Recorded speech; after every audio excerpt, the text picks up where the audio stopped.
네. 하세요. 네. 미디어오늘의 조현호 기자입니다. 이게 그 수사 내용에 대해서도 한 말씀 좀 질문 드렸으면 해서요. 이게 사건의 이제 가장 국민들이 궁금해하고 있는 핵심이 그 사전에 알고 있었느냐, 네. 그 이제 대장동 사업자들과 알고 있었느냐인 것 같은데요. 그 여기 진술서 쓰신 내용하고 검찰의 그 대장동 사업자들에 대한 공소장하고 내용이 약간 좀 다른 점이 있는 것 같아서 2014년 6월 말하고 2015년 4월 달에 그 김만배 씨가 자신의 지분의 절반을 그 이제 이명박 시장 측에 제공한다고 이렇게 유동규 본부장을 통해서 정진상 실장을 통해서 이렇게 이재명 대표한테 그 보고가 됐고 승인이 됐다고 이렇게 공소장에 나와 있는 그 부분에 대한 한번 설명을 좀 부탁드렸으면 합니다. 그 부분이 제일 좀 사실 핵심인 것 같아서요. 대체 그렇게 말한 사실도 없지만 그렇게 했다는 증거가 어디 있습니까? 한번 우리 조 기자님이 들은 바에 의하면 증거가 어떤 게 있습니까? 그렇게 말을 했다고 하는 증거가? 진술이 그렇게 나와 있다. 누가 진술했답니까? 유동규 씨의 진술. 유동규 씨가? 네. 유동규 씨가 저한테 말했다고 합니까? 아니잖아요. 누구한테 말했답니까? 들었답니까? 그러니까 진짜로 나 전혀 알 수 없었다는 얘기. 유동규 씨가 진술이 어떻게 증거가 되죠? 그걸 전문 진술이라고 그러지 않나요? 누구한테 카드라 들었다? 증언도 그 증언에 대해서 수사는 할 수 있는 거 아니겠습니까? 아니 수사야 할 수 있지요. 수사는 할 수 있는데 우리 조현호 기자님이 뭐라고 하더라고 들었다가 증거가 됩니까? 그 형사소송법에 그런 건 증거가 아니다라고 써져 있잖아요. 근데 어떻게 다 공소장에다 그런 내용을 쓸 수가 있습니까? 그래서 제가 그 말씀을 드리는 거죠. 과거에는 군사정권 시절에도 증거가 있어야 기소하고 증거가 있어야 수사에 착수하고 증거가 있어야 처벌한다. 그 대한민국 헌법에 당연한 원칙 아닙니까? 그냥 증거가 필요하니까 고문을 해서 증거를 만들었죠. 자술서를 쓰게 한다든지 자백을 시킨다든지. 왜? 증거가 필요하니까. 조선시대에도 그랬죠. 반역죄를 물으려면 고문을 해서 자백을 하든지 증거를 만들어야 되잖아요. 고문을 당하다 죽는 한이 있더라도. 근데 지금의 검찰은 증거가 필요 없습니다.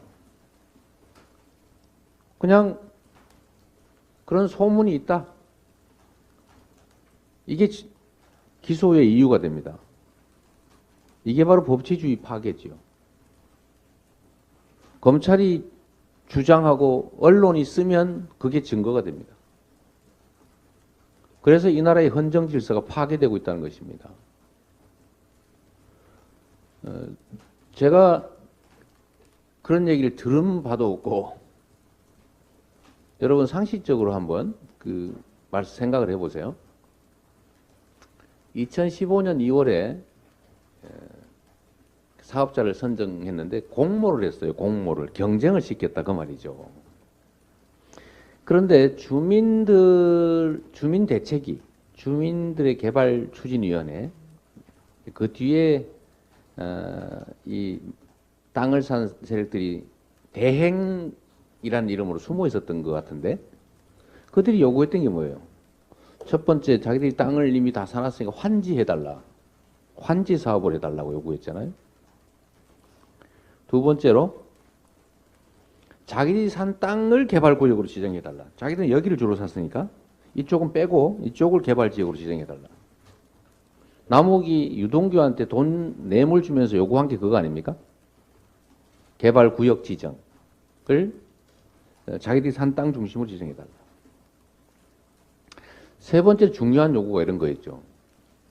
만약 공동 개발을 하면 민간 사업 파트너를 자기들로 지정해달라.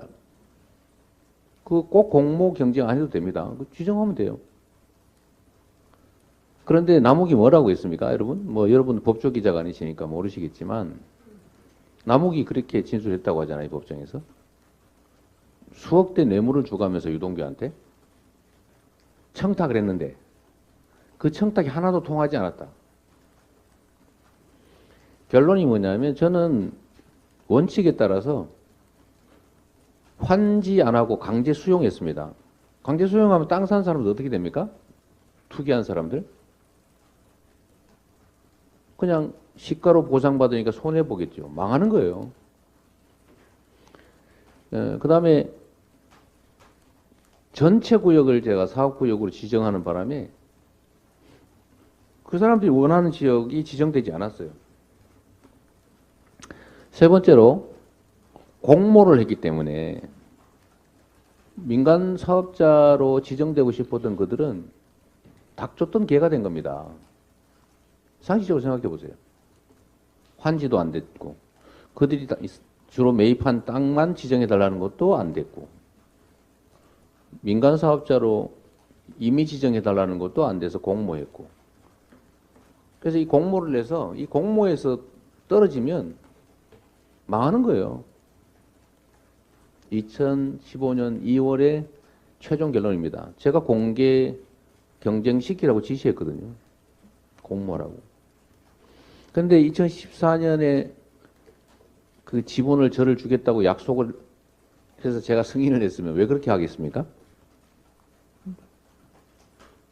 또 한 가지. 지분을 무슨 받기로 약속을 했으면 2016년에 제가 뭐 하려고 사업자들한테 1120억이나 추가 부담시킵니까? 제가 제 이익을 제가 뺏었다 그 말입니까? 상식적으로? 논리적으로 말이 안 되잖아요. 조 기자님은 어떻습니까? 잠깐만요. 2014년 14년 잠깐만요. 대표님. 네, 그러니까 제가 조 기자님하고 논쟁하자는 게 아니고. 근데 2014년 잠깐만, 7월 28일 조 기자님. 김만배 잠깐만요. 법조팀장과 아니, 조 기자 인터뷰를 하지 잠깐만요. 않으셨습니까? 저기다 잠깐만요. 그 인터뷰를 했기 때문에 이제 그런 의심이 있는 거는 자, 의심할 수 있는 거 아니겠습니까? 잠깐만요. 그래서 조 기자님한테 질문을 잘 안 지키려고 하는 거예요. 그래서 이해하시고 잠깐 제가 얘기 중이지 않습니까? 그래서 여러분도 상식적으로 생각을 해보면 어쨌든 이렇게 제가 설명할 수 있는 기회를 주셔서 감사한데 이런 객관적으로 서로 양립할 수 없는 상황들을 어떻게 엮어가지고 배임죄라고 하는 것 자체는 저는 이 검찰의 기소 자체를 목적으로 한 과도한 짜깁기 또는 조작이라고 생각할 수밖에 없는 거죠.